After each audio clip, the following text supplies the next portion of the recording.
जब मैं एक बार बहुत छोटी थी, शायद 7-8 साल की रही होंगी, और होली का त्यौहार था और मेरे दादाजी पकोड़े बना रहे थे और मेरी दादी घर पे नहीं थी। उन्होंने बोला त्यौहार है, कुछ तो बनाएंगे, और उन्होंने पकोड़े बनाने शुरू किए और हलवा उन्होंने बना लिया था।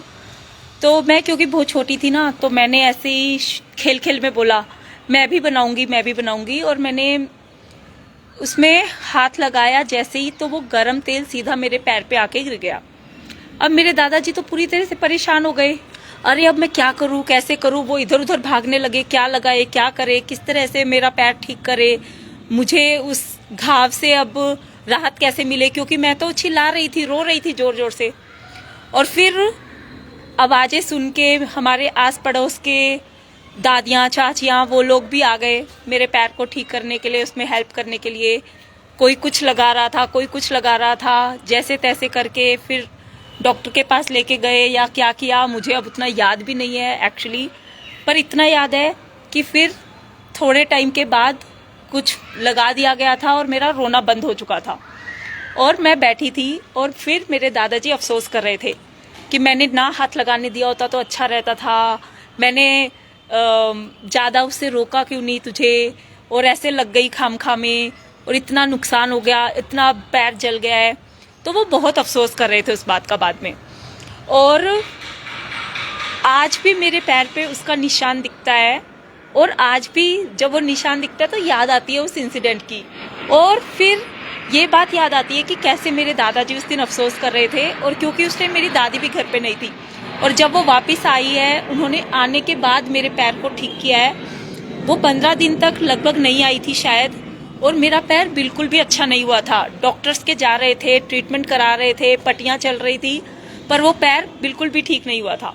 पर उसके बीच में जो एक काम हुआ था वो ये था कि जब मेरे पैर पे वो चोट लगी हुई थी, और हमारे एग्जाम भी, फाइनल एग्जाम भी होली के आसपास ही आते हैं मार्च में हर साल ऑफ कोर्स, और हमारे फाइनल एग्जाम भी आ गए थे। और मैं एक पैर में वो बैंडेज बांधकर और दूसरे पैर में चप्पल पहनकर स्कूल जाती थी एग्जाम लिखने, और वो इतना अजीब सीन था, आज भी याद आता है। पर अब आज जब मैं उस पूरी कहानी को याद करती हूँ ना, कैसे हुआ, क्या हुआ, ठीक भी हो गया, सब हो गया, बट आज जब मैं सोचती हूँ मुझे लगता है कभी कभी ना, बोलते ना लगने का काम 1 मिनट का होता है, 1 सेकंड का होता है, 1 पल लगता है, पर ठीक होने में उसे कितना वक्त लग जाता है, और उसके पीछे उसके बाद कितना सब कुछ हमें फेस करना पड़ता है, झेलना पड़ता है।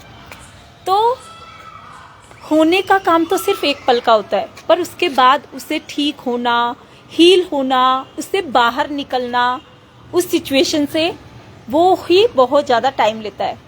और ये तो थी बाहर की चोट की बात। इसी तरह से हमारे मन में भी बहुत सारी चीज़ें होती है, बहुत सारे घाव होते हैं जिनसे हम बाहर कभी निकल नहीं पाते, और अगर निकल भी जाते हैं ना, तो जैसे वो चोट का निशान बाहर है, वो तो शायद सिर्फ एक हल्का निशान है जो आज दर्द भी नहीं देता, पर उन यादों को आज भी रखे हुए है।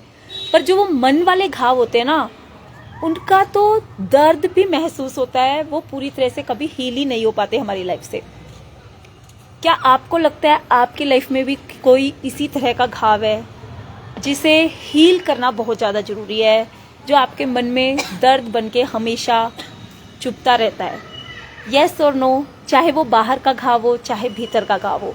अगर आपने भी इस तरह का कुछ फेस किया है तो ज़रूर कमेंट में उसे शेयर करिए। Bye, take care and stay happy and healthy always.